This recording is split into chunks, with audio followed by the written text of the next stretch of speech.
Soyez bénis au nom de Jésus. Amen. Donc ce matin, je souhaite bonne fête à toutes les mères et les futures mères du Seigneur Mia Béné. Amen. Je vous souhaite bonne fête. Bonne fête de mère à toutes les mères du Seigneur Mia et les futures mères du Seigneur Mia. Et je souhaite aussi bonne fête à toutes les mères qui sont dans cette nation. Dans cette grande nation, le Bénin. Que le Seigneur les bénisse au nom de Jésus. Amen. Donc ce matin, par la grâce de Dieu, nous allons nous exhorter. Nous allons nous encourager. Parce que je peux dire que le ministère de la femme, c'est plus l'exhortation. Dieu nous a donné un grand enseignant, un grand docteur. Et nous avons effectivement suivi tout un séminaire. Nous avons été enseignés. Nous avons été bénis. Donc ce matin, ce que nous allons faire, c'est une exhortation. C'est un encouragement. Et notre exhortation se nomme les domaines de conquête d'une mère victorieuse. Je répète, les domaines de conquête d'une mère victorieuse. Amen. Parce que toute mère en Christ est victorieuse. Toute femme en Christ est une femme victorieuse. Parce que Christ a fait de nous des plus que vainqueurs. Et dans cette position de plus que vainqueurs, nous sommes victorieuses. Nous sommes triomphatrices. Et souvent j'aime dire, plus que vainqueur veut dire, on a été vainqueur hier. On est vainqueur aujourd'hui. Et on sera encore vainqueur demain. Et dans les siècles à venir, nous sommes toujours vainqueurs. Nous sommes toujours victorieuses. Notre victoire n'a pas de fin. En Christ, notre victoire n'a pas de limite. Quel qu'en soit le défi qui se présente, quel qu'en soit le combat qui se présente, il faut déjà être consciente que tu es déjà une plus que vainqueur, que tu es déjà une victorieuse. De même que tu as vaincu hier, de même que tu as été victorieuse hier, c'est de même que tu es victorieuse aujourd'hui. Et comme tu es victorieux aujourd'hui, c'est encore de même que tu seras victorieuse dans les jours à venir, dans les combats à venir, dans les guerres à venir, dans les difficultés à venir, dans tout ce qui va venir dans l'avenir. Amen. Parce que cette victoire-là ne dépend pas de toi. Cette victoire a été accomplie à la croix. Et Christ nous a donné cette victoire. Il n'a pas emporté la victoire au ciel. Il a laissé la victoire ici pour nous. Tout ce qu'il a reçu à la croix, Christ n'a pas amené ça au ciel.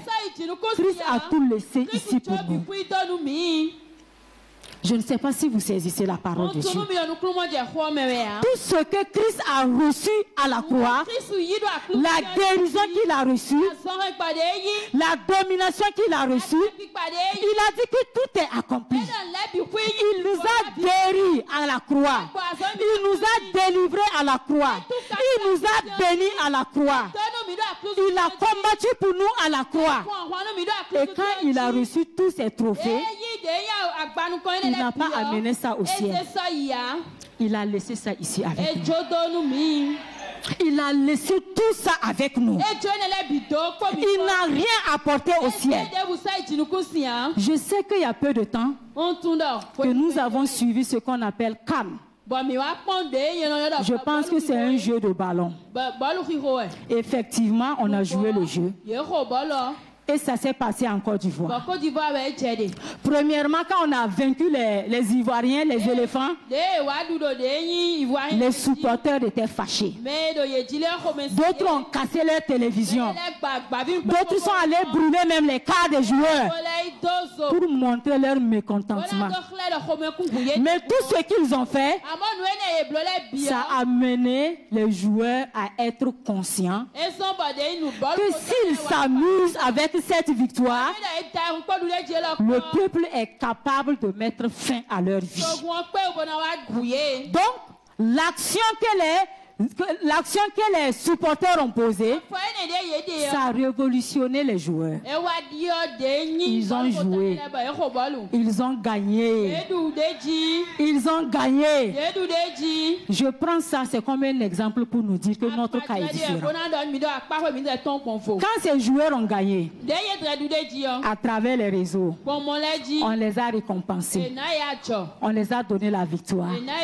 On les a donné aussi les avantages de la victoire. N'est-ce pas? Qui les a amenés à avoir tous ces avantages? C'est les supporters. C'est le peuple. Mais les villas qu'ils ont eus, les millions qu'ils ont eus, dites-moi, ils ont partagé avec le peuple.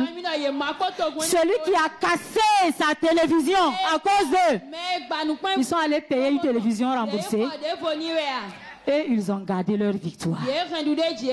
Mais nous, notre grand concurrent, notre joueur des joueurs, quand il a remporté la victoire, il n'a pas amené la victoire au ciel. Il n'a pas amené les avantages au ciel. Il nous a tout donné. Il nous a tout livré. Malgré que toi-même tu n'étais pas là pour le supporter, il nous a tout donné. C'est ça notre joie. C'est ça notre allégresse. Nous sommes vraiment un peuple béni. Nous sommes vraiment un peuple merveilleux. Amen. Donc quand nous parlons des domaines de conquête d'une mère victorieuse, nous avons vu à travers le séminaire de Pentecôte, notre Père spirituel nous a donné une révélation en disant commence la conquête et fais-lui la guerre. À travers ce message, notre très cher papa nous a fait savoir qu'il n'y a pas de conquête sans la guerre. Il n'y a pas de conquête sans la guerre. Il n'y a pas de victoire sans la guerre. Il n'y a pas de destinée sans la guerre. Il n'y a pas de l'accomplissement sans la guerre. Mais quelqu'un peut me poser la question. Pourquoi la guerre? Pourquoi il faut commencer toute chose dans un état de guerre? Amen. Apocalypse 12, le verset 7 à 9 et le verset 12. 7 à 9 et le verset 12. Et il y eut guerre dans le ciel. Michel et ses anges combattirent contre le dragon, et le dragon et ses anges combattirent. Mais ils ne furent pas les plus forts, et leur place ne fut plus trouvée dans le ciel. Verset 12. C'est pourquoi réjouissez-vous cieux, et vous qui habitez les cieux. Malheur à la terre et à la mer, car le diable est descendu vers vous, animé d'une grande colère, sachant qu'il a peu de temps. Amen. Amen. Donc, si on se pose la question, pourquoi commencer la conquête? Alléluia. Pourquoi nous devrons commencer la conquête dans un état de guerre? Voici ce que la Bible nous répond. Depuis que cet homme qu'on appelle Satan, est descendu sur la terre, la Bible même dit malheur à la terre.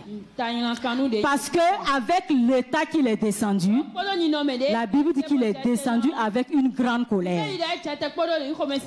Cette grande colère-là veut dire que la guerre qu'il a échoué au ciel. La guerre qu'il a échoué au ciel. Quand il est descendu, quand il a été précipité sur la terre, alléluia, il veut en même temps continuer encore cette guerre. Parce que c'est quelqu'un qui n'accepte jamais la défaite. Ce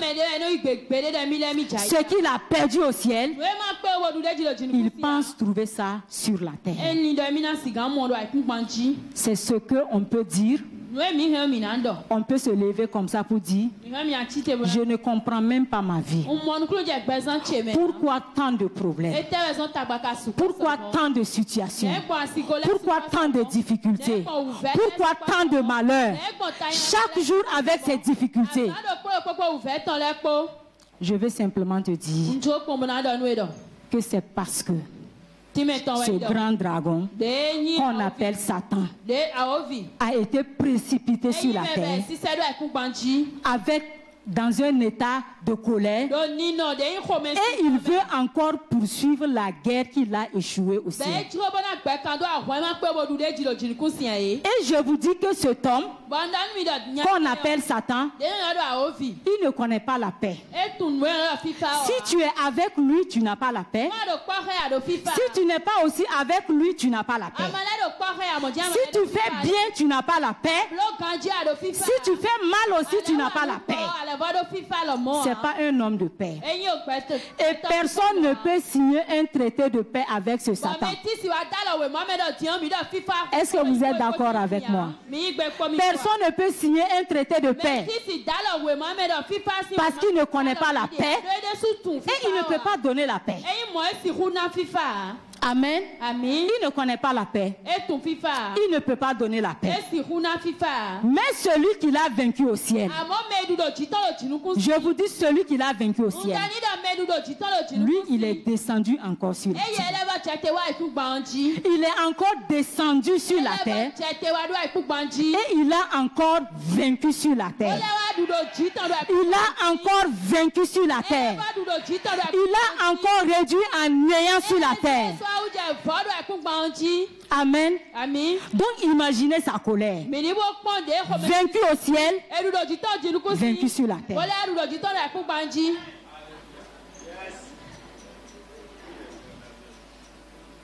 Il est vaincu partout.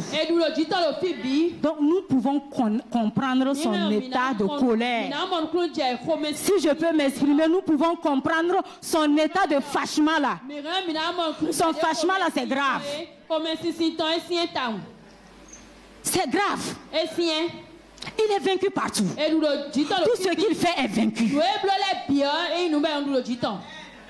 Et la Bible nous dit que c'est ceux qui auront la révélation de leur Dieu qui vont triompher de ce monsieur. C'est ceux qui auront la révélation, la connaissance de leur Dieu, en sachant qu'effectivement leur Dieu l'a vaincu au ciel, l'a vaincu sur la terre, l'a vaincu dans sa vie, l'a vaincu dans son foyer, l'a vaincu dans chaque aspect et chaque domaine. Si tu n'as pas la révélation, il va te séduire. Si tu n'as pas la révélation, il va toujours te poursuivre. Si tu n'as pas la révélation, il va toujours être derrière toi. Mais le jour que tu auras la révélation, que en réalité, ces guerres sont vaincues, ces combats sont vaincus, ces batailles sont vaincues, ces œuvres sont vaincues, tout ce qu'il fait est vaincu. Amen.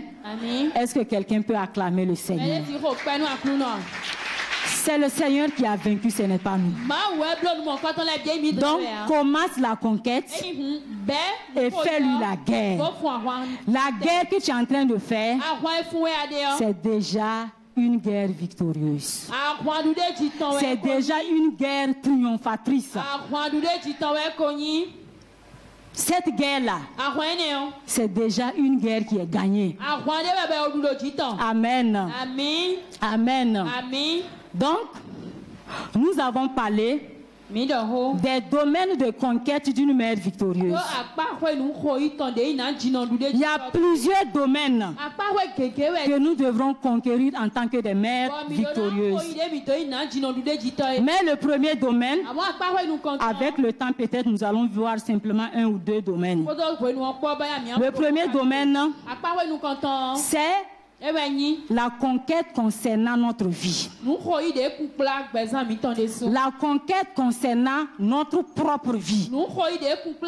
La conquête concernant ta propre vie. Et nous allons lire pour cela Exode 1, le verset 13 à 17. Alors les Égyptiens réduisirent les enfants d'Israël à une dure servitude. Ils leur rendirent la vie amère par de rudes travaux en argile et en briques, et par tous les ouvrages des champs.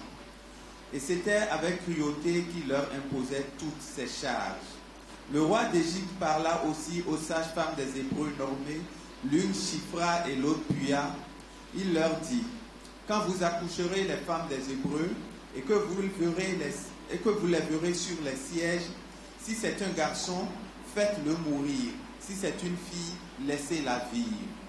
Mais les sages-femmes craignirent Dieu et ne firent point ce que leur avait dit le roi d'Égypte. Elles laissèrent vivre les enfants. Amen. Amen. Que le Seigneur bénisse sa parole. Amen. Nous avons vu tout ce qui s'est passé.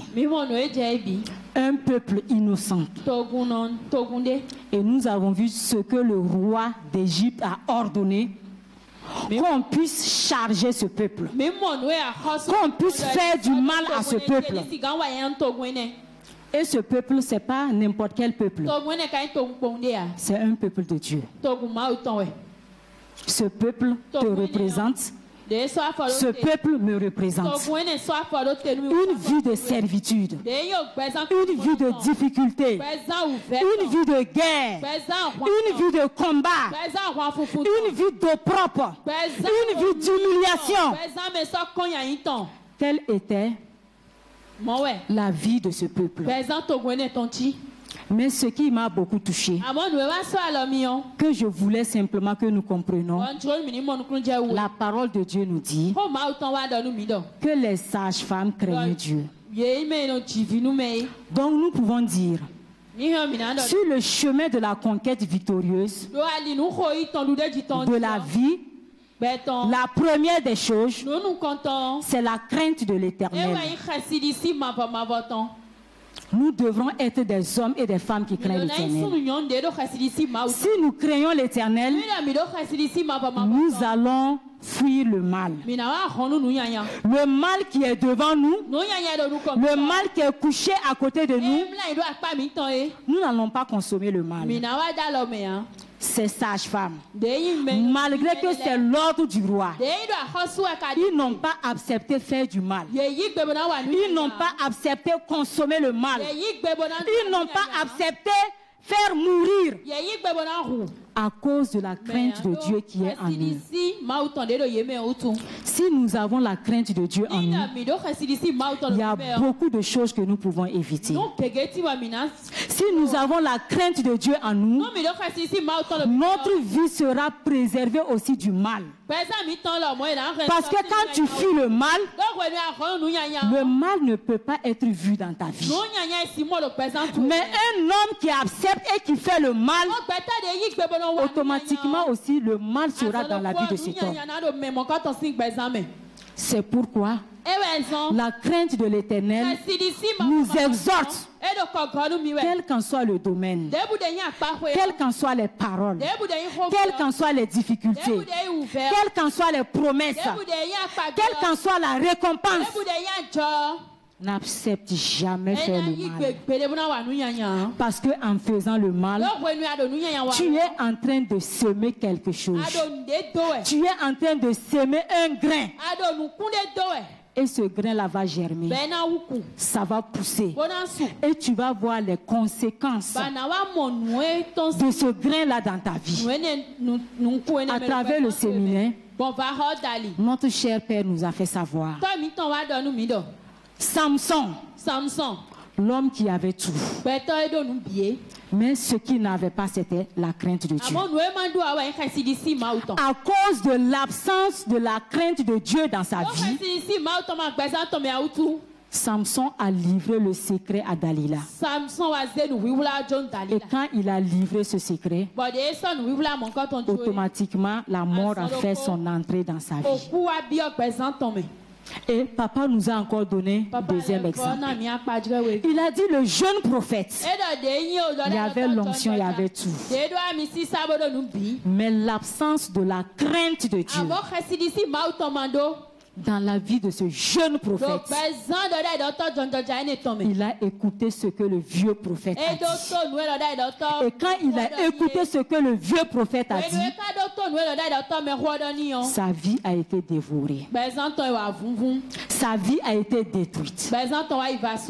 Papa nous a encore fait savoir que à travers beaucoup de vies, que ça soit homme de Dieu, que ça soit femme de Dieu, que ça soit des serviteurs, que ça soit enfants de Dieu, beaucoup de personnes n'ont pas pu accomplir leur destinée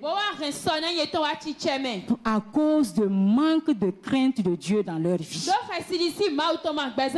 Beaucoup n'ont pas pu accomplir leur destinée, leur ministère. Nous devrons forcément avoir la crainte de Dieu en nous.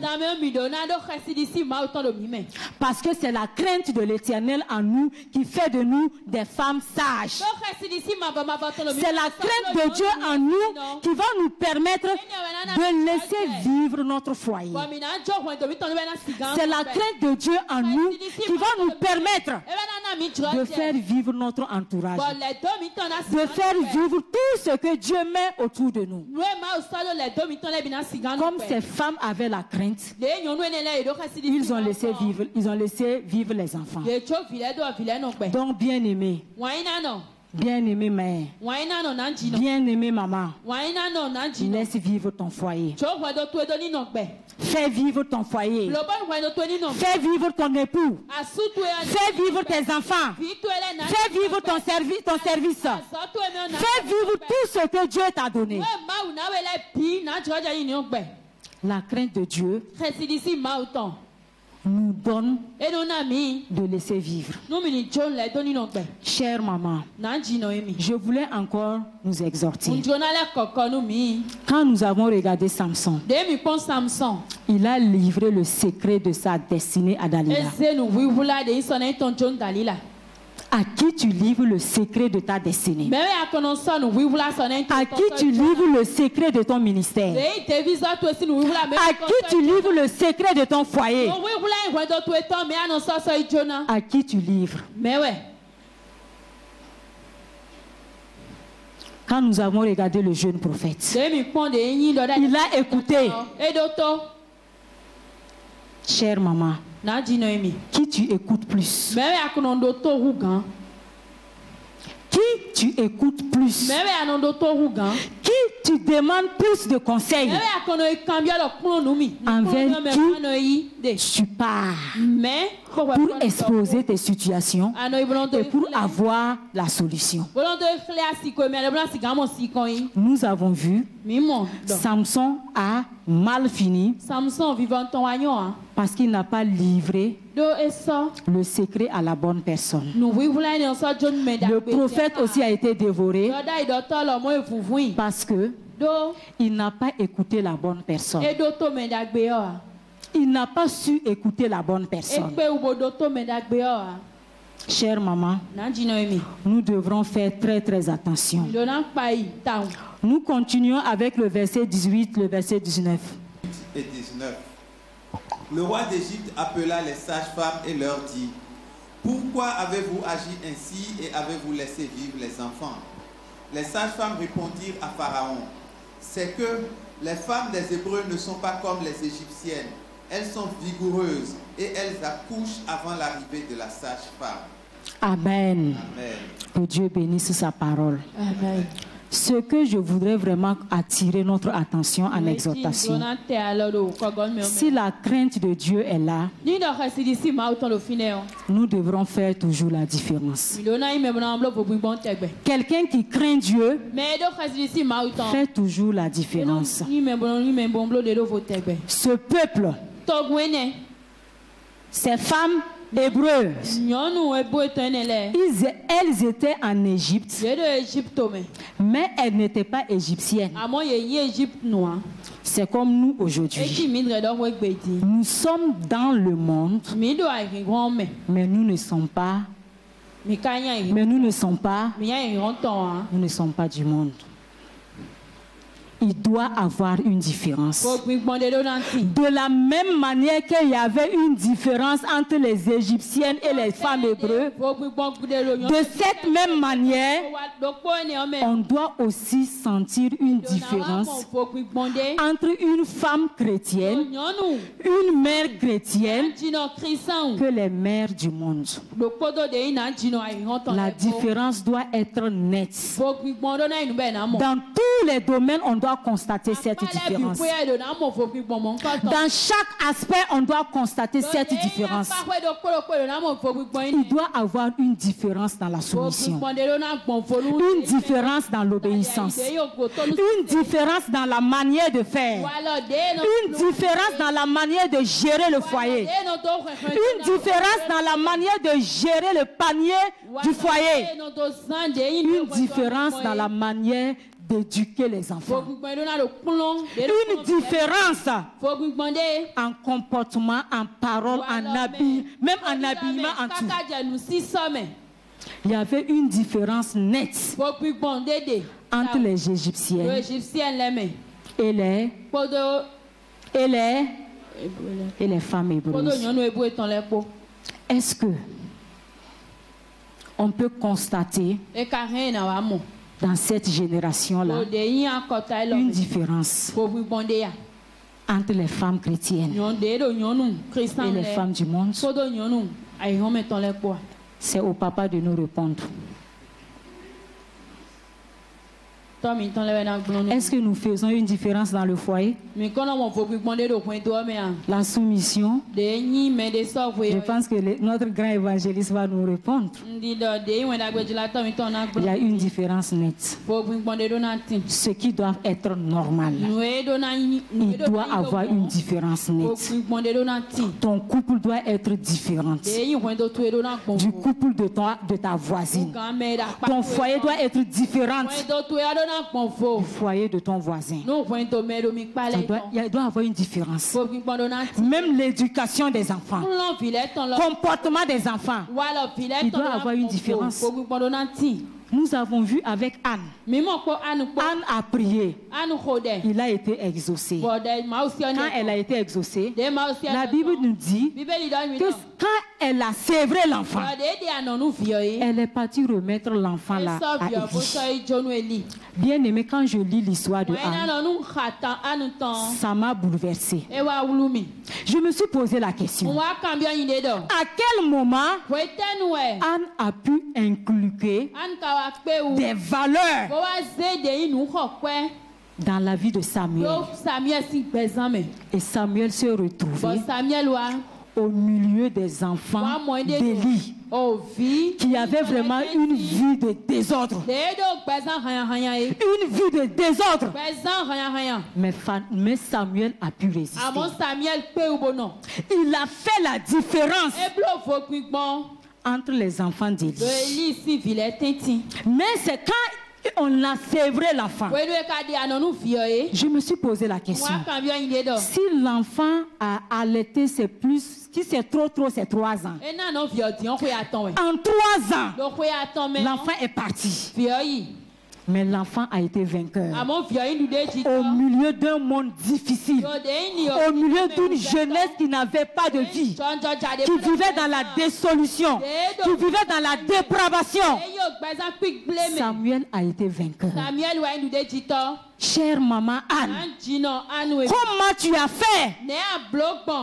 Comment tu as fait? Comment tu as fait? 3 ans qu'il a quitté sa mère, qu'il a quitté son père. C'est ça que le Seigneur m'a fait savoir. C'est vrai que Anne a donné l'enfant à 3 ans. Mais la Bible nous dit que mais de temps en temps, elle repartait rendre visite à l'enfant en emportant des habits pour l'enfant, en emportant quelque chose pour l'enfant. Ce peu de temps, le peu de temps, que peut-être dans la semaine, même si c'est un seul jour, aller rendre son visite à son enfant. Anne arrive pendant ce peu de temps-là à inculquer, à transférer les valeurs chrétiennes à Samuel. Nous avons nos enfants. Ils sont avec nous 24 heures sur 24. Nous avons nos enfants du 1er au 31. Nous avons nos enfants du 1er janvier au 12 janvier. Mais elle n'avait pas tout ce temps-là avec son enfant. Mais chère maman Anne, comment tu as fait? C'est ça la femme chrétienne. Peu de temps, mais elle a pu impacter, elle a pu transférer, elle a pu changer, elle a pu transformer.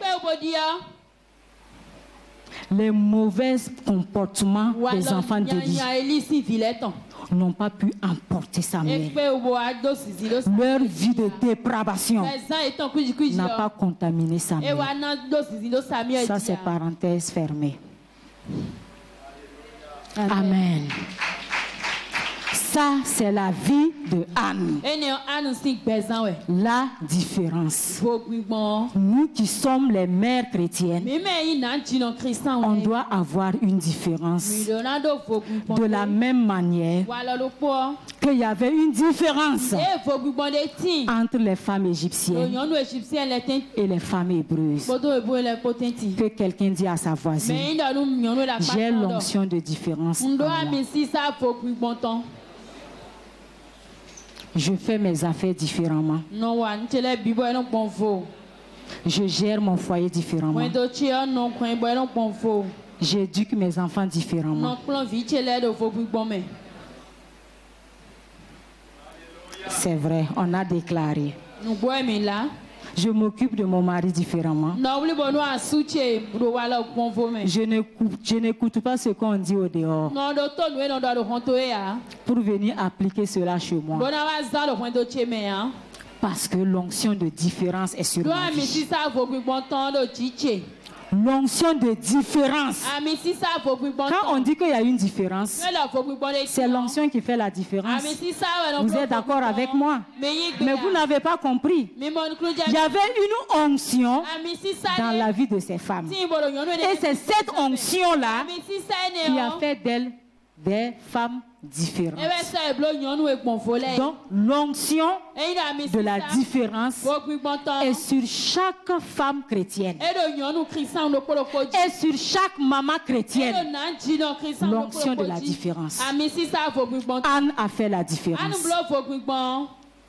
Anne a fait la différence. Je voulais encore ouvrir une parenthèse, mais à cause du temps. Ce que j'aimerais simplement, c'est l'histoire de Dorcas qui m'a beaucoup touchée. Je sais que nous lisons l'histoire de Dorcas. Vous êtes d'accord avec moi que Dorcas a fait la différence? Il y avait une onction de différence dans la vie de Dorcas. Elle était une veuve comme les autres. Mais elle a détecté son domaine de conquête. Et quand elle a détecté son domaine de conquête, Elle s'est engagée à fond. Elle s'est engagée à fond. Dorcas s'est engagée à fond. Vous savez, s'occuper des veuves, c'est très difficile. Tu commences, mais après ça devient comme un droit. C'est comme ça quand tu fais le bien. Quand tu commences à faire le bien, surtout dans notre milieu, sois sûr que tu vas terminer. N'est-ce pas? Vous êtes d'accord? Sois sûr. Si tu n'es pas sûr, il ne faut pas commencer. Parce que tu vas te créer encore plus d'ennemis que si tu ne commençais pas. Dorcas, elle était veuve comme les autres. Mais elle a dit qu'il y a une onction de différence dans ma vie. Et comme il y a une onction de différence dans ma vie, l'onction lui a donné la capacité de pouvoir détecter son zone de conquête. Il y avait des hommes aussi qui étaient veufs dans cette église. Dorcas ne s'est pas occupé de ses veufs. C'est uniquement les veuves qu'elle a reçues. C'est les orphelins qu'elle a reçus. Donc, elle a détecté son domaine de conquête. Et elle a mis l'accent là. Et c'est comme ça que la situation est arrivée. Quand la situation est arrivée, vous êtes d'accord avec moi que si il y avait quelqu'un d'autre qui faisait ce que Dorcas faisait, les veuves n'allaient pas pleurer. Parce qu'on peut dire, au moins, même si elle est partie, il y a d'autres. Amen. Même si elle est partie là, il y a quand même Maman Lucie qui est là. Il y a quand même Maman Fallon que je peux aller voir.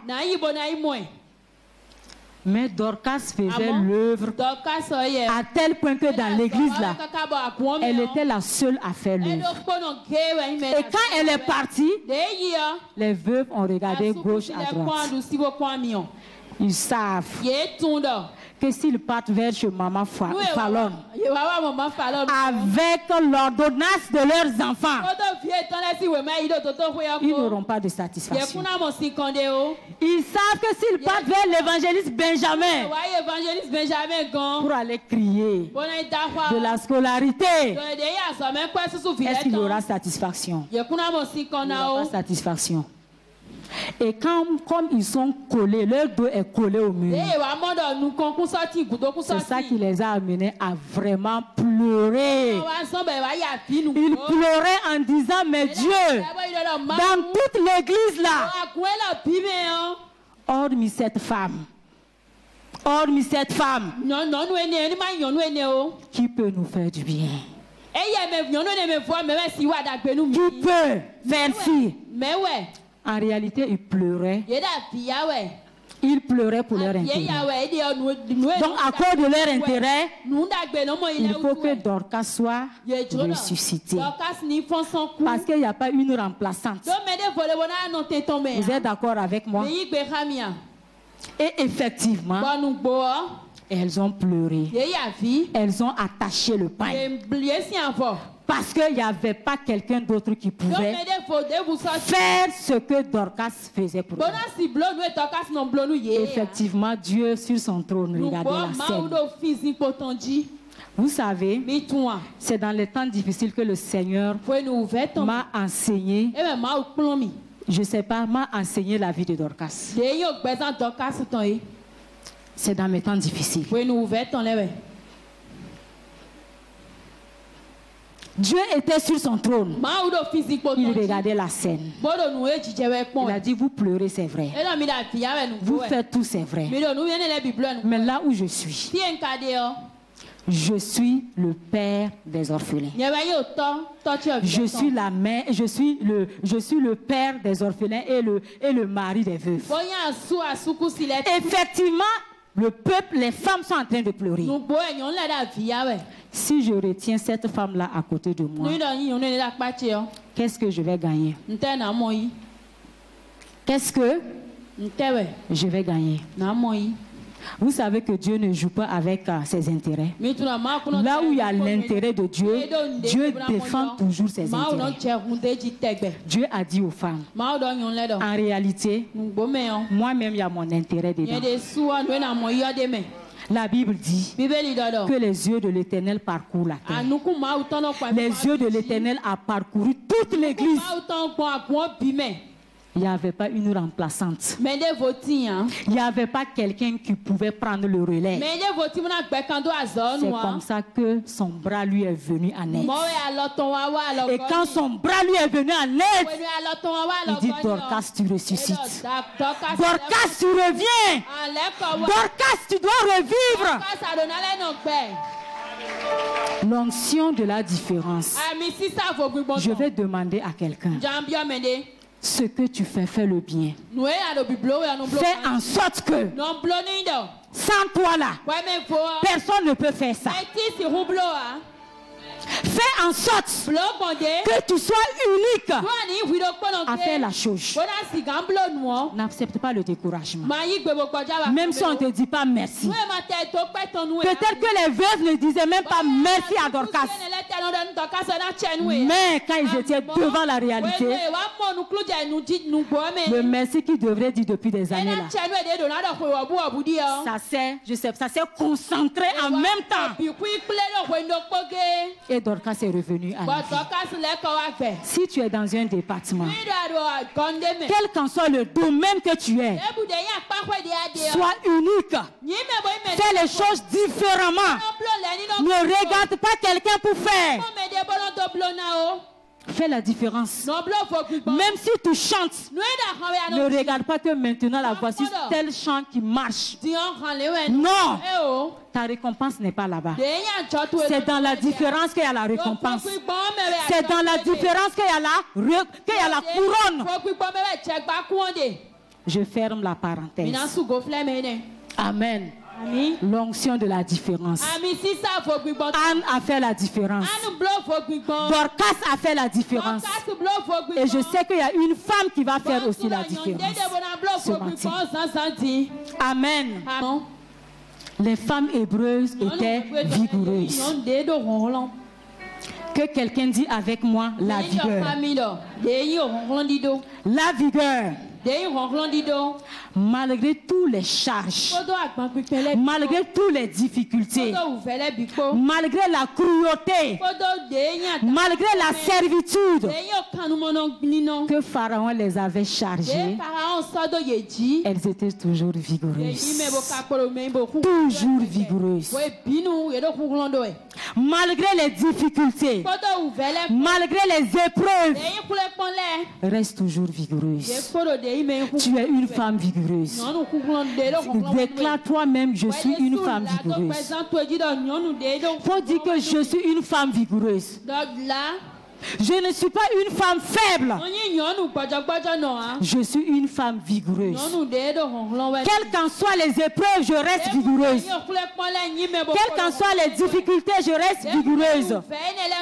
Quelles qu'en soient les situations, je reste vigoureuse. Je reste vigoureuse. Je suis vigoureuse dans les combats. Je suis vigoureuse dans les batailles. Je suis vigoureuse dans les guerres. Je suis vigoureuse. Amen. Est-ce que c'est vrai que tu es vigoureuse? Tu dois être vigoureuse. Tu es obligée d'être vigoureuse. Parce que les femmes hébreuses étaient vigoureuses.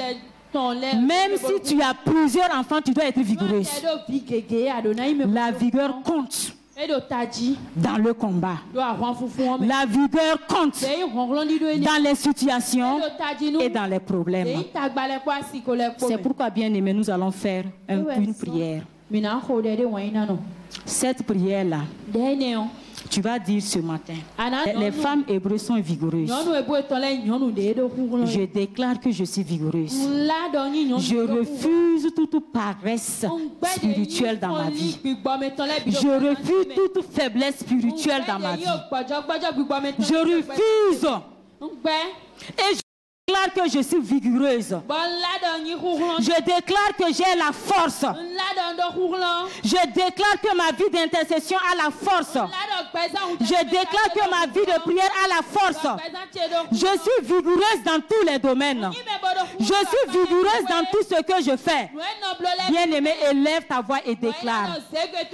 Élève ta voix et déclare cela. Déclare que tu es vigoureux dans tous les domaines. Tu es vigoureuse dans le ministère que le Seigneur t'a confié. Tu es vigoureuse dans l'éducation des enfants. Tu es vigoureuse. Élève ta voix, déclare que tu es vigoureuse. Et refuse tout ce qui est faiblesse. Refuse tout ce qui est épuisement. Refuse tout ce qui est paresse. Ésaïe 36. Le verset 1 et le verset 4 à 5. Le verset 1 et le verset 4 à 5. La 14e année du roi Ézéchias, Sanchérib, roi d'Assyrie, monta contre toutes les villes fortes de Juda et s'en empara. Verset 4 à 5. Rabscaké leur dit, dites à Ézéchias, ainsi parle le grand roi, le roi d'Assyrie, quelle est cette confiance sur laquelle tu t'appuies? Je te le dis, ce ne sont que des paroles en l'air. Il faut pour la guerre de la prudence et de la force. Amen. Amen. Pour la guerre, il nous faut de la force et de la prudence. Vous êtes d'accord avec moi que ce qui faisait la force des enfants d'Israël en Égypte, Pharaon avait constaté que ce peuple devenait de plus en plus nombreux. Donc, leur nombre était leur force. Et il a constaté encore que ce peuple était puissant. Donc, quand l'ennemi veut t'attaquer, c'est ce qui fait ta force là qui l'attaque. Quand on a regardé aussi avec les enfants de Juda, ce qui faisait la force de Juda, c'était ses villes fortes. L'ennemi aussi a pris cela en cible. Et au ciel aussi, la guerre qui s'est passée au ciel là, ce qui fait la force du roi, c'est quoi? C'est le trône. C'est le trône aussi qui l'a attaqué. Bien aimé maman, qu'est-ce qui fait ta force? Qu'est-ce qui fait ta force? Quand les Daniel étaient en Babylone, l'ennemi premièrement a détecté ce qui faisait aussi la force de Daniel. C'est ça aussi qui l'a attaqué. Ce qui faisait la force de Daniel, c'était la prière. Nous sommes dans l'année de notre conquête victorieuse par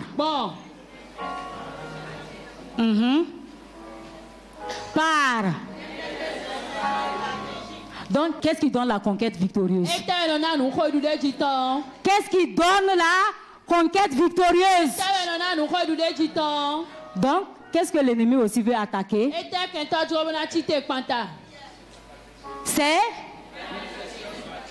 C'est l'intention stratégique qui fait le thème.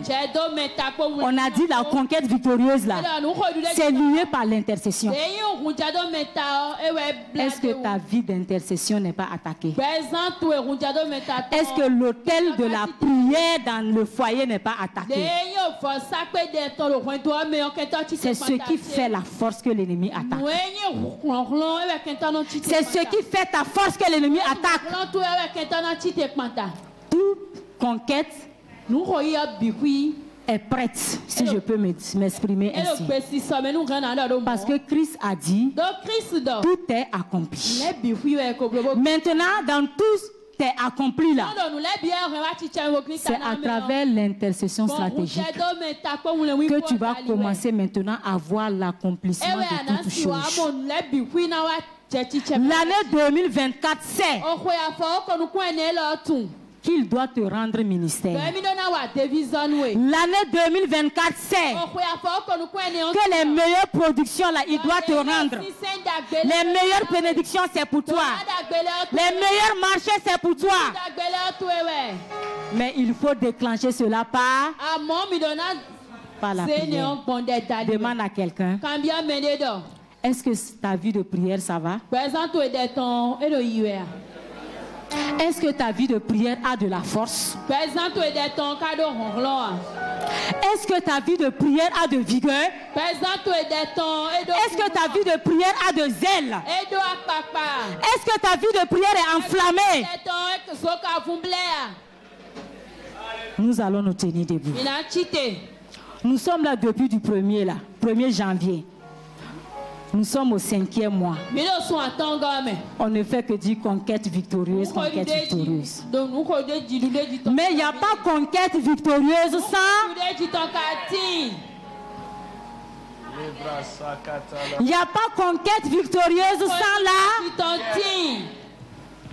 C'est pas la guerre seulement. Il n'y a pas conquête victorieuse sans l'intercession stratégique.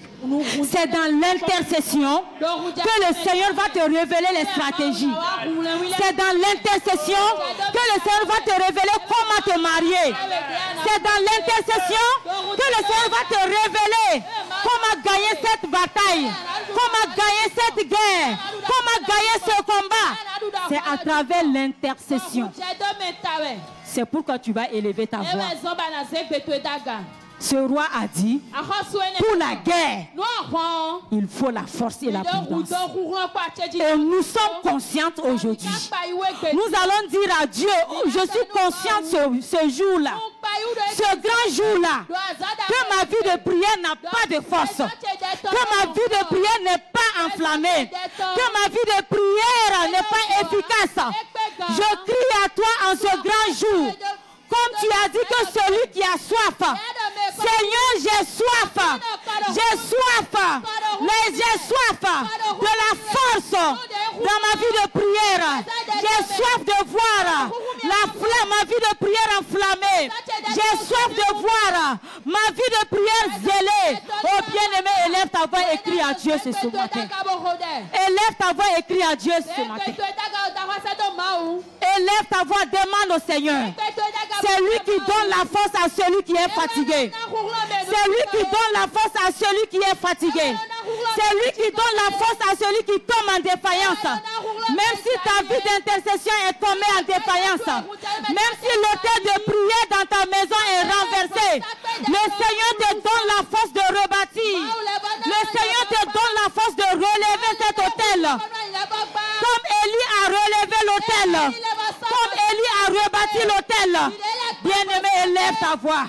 Dis au Seigneur, la force dans ma vie de prière. Je réclame la force. Je réclame la force. Je réclame la force. Oh bien-aimé, élève ta voix. Élève ta voix, réclame la force. La force d'intercéder. La force d'intercéder. Le feu de l'intercession dans ma vie. Le feu de l'intercession dans ma famille. Le feu de l'intercession dans l'église locale. Le feu de l'intercession dans le ministère. Sans laquelle je ne peux pas conquérir. Sans laquelle je ne peux pas conquérir. Sans laquelle je ne peux pas voir la bénédiction. Sans laquelle je ne peux pas voir la victoire. Seigneur, le feu de l'intercession. Embrase-moi du feu de l'intercession ce matin. Oh bien-aimé, je ne sens pas la soif en vous. Je ne sens pas la soif en vous. Le dernier jour, le jour de la fête, c'est un grand jour où Dieu lui-même se tient ici. Et il demande celui qui a soif. Qu'est-ce que tu as soif ce matin? De quoi tu as soif ce matin? De quoi tu as soif ce matin? Ta première soif ce matin, c'est ta vie d'intercession. Le feu dans la vie de l'intercession. La flamme dans la vie de l'intercession. L'onction dans la vie de l'intercession. La puissance dans la vie de l'intercession. L'efficacité dans la vie de l'intercession. Élève ta voix et réclame cela. Élève ta voix et réclame cela. Refuse la paresse spirituelle. Refuse la mort spirituelle. Refuse la paresse spirituelle. Et crie à l'Éternel en ce jour. Seigneur, rebâtis ma vie d'intercession. Ma vie d'intercession est morte. Ma vie d'intercession est morte. Seigneur, j'ai besoin.